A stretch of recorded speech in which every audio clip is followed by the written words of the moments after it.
Greetings, everyone.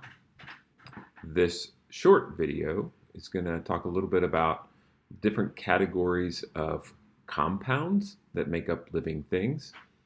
And all of those compounds are built on a skeleton of carbon atoms. Carbon has the ability to form up to 4 different bonds with other atoms. And because it can form branches and chains of carbon atoms with anything you can imagine in terms of other elements added onto that chain or those branches. It is a very flexible framework for building the molecules that an organism might need to survive and to function.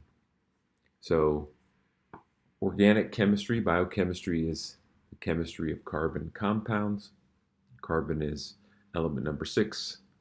It is a small, lightweight atom, but again, it has that flexibility to form multiple bonds with other atoms. And because of that flexibility, organic compounds can form macromolecules, large chains of repeating subunits.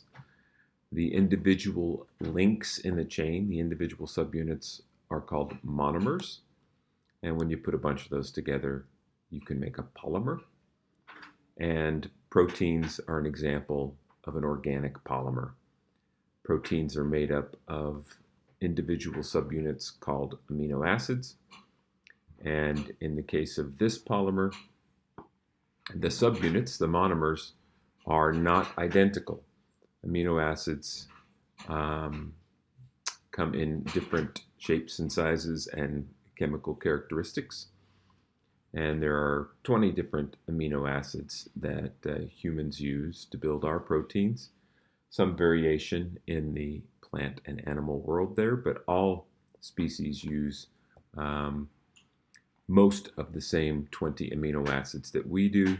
A little variation between the different groups of organisms, though. There are 4 different categories of organic molecules, and you probably are familiar with all of these terms, although I'm not sure how familiar you are with the characteristics of these, and so we'll spend a minute or so on each one. Carbohydrates, lipids, nucleic acids, and proteins are the 4 different groups of organic molecules.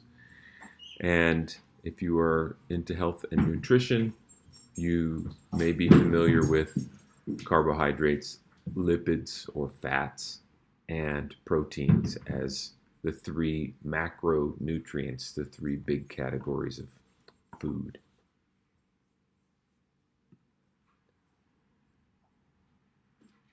This slide just has a representation of the 3 different types of polymers that we see in living things, with proteins, nucleic acids, and carbohydrates, complex carbohydrates, on the bottom of the slide.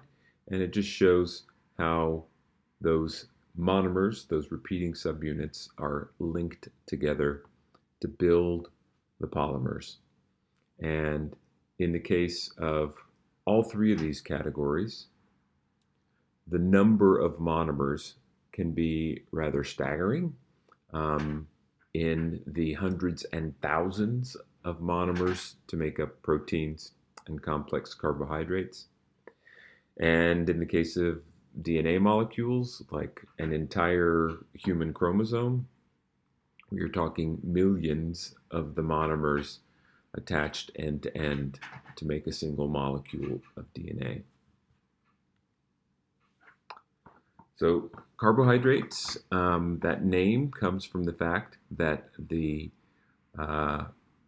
molecules that belong in this category have a ratio of carbon, hydrogen, and oxygen that is typically very close to 1 to 1. So 1 carbon for every 2 hydrogens for every 1 oxygen. So that's a carbon, a carbo, per H2O hydrate or water, a carbon for every water. These molecules are used in all types of organisms as a source of energy and for storing energy. Animals store a little bit of energy in the form of carbohydrates. We tend to store more of our long-term energy supplies as fats. And in some organisms, carbohydrates are also important structural molecules. Plants and fungi and bacteria, for that matter, use carbohydrates to build their cell walls. Lipids and fats are important for energy storage, like I said, in animals.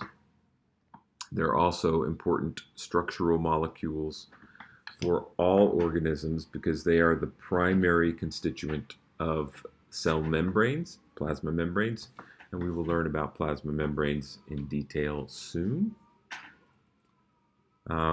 Fats are also used as structural molecules with certain organisms. For example, plants use waxes and other types of fats to cover their bodies to prevent water loss, so sort of a structural piece. And probably you are familiar with the fact that nucleic acids, DNA specifically, serve as the genetic and hereditary material for living things. RNA, that's a cousin of DNA, is important for the functioning of DNA and how DNA is used by cells to direct the processes of life that go on inside those cells. We will learn about that in some detail pretty soon. Proteins are the sort of workers of living things. Protein molecules perform many of the functions that take place inside of living cells. As mentioned before, proteins are made up of different monomers. The amino acids come in different forms, different shapes and sizes.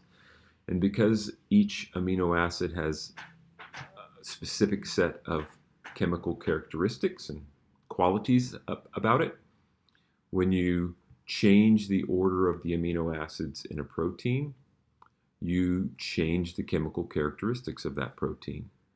And so, for example, the enzyme catalase that's on this slide, that enzyme is shown in a space-filling model with all of the atoms represented by some tiny spheres there, all jumbled together. And that doesn't seem like it started as a polymer, as a chain, a sort of two-dimensional structure with just a repeating chain of amino acids. But because those amino acids have different chemical characteristics, when you put a chain of them together, those different amino acids start interacting with each other. Some of them attract each other, some of them repel each other. And so that chain winds up twisting up and coiling up and folding up, and it forms complex structures like the enzyme that you see there. We will talk about enzymes soon. They are extraordinarily important to living things. There really would not be living things without enzymes.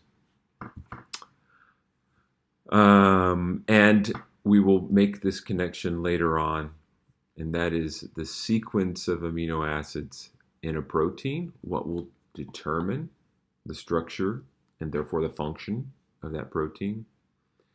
That sequence, the order of the amino acids, is determined by the sequence of the monomers, the nucleotides of DNA. We'll cover that in detail later on. Last slide just shows some of the diversity of proteins in terms of functioning in living things. I'll let you pause the video and read over this. That's enough of me talking. I'll see you all soon. Bye.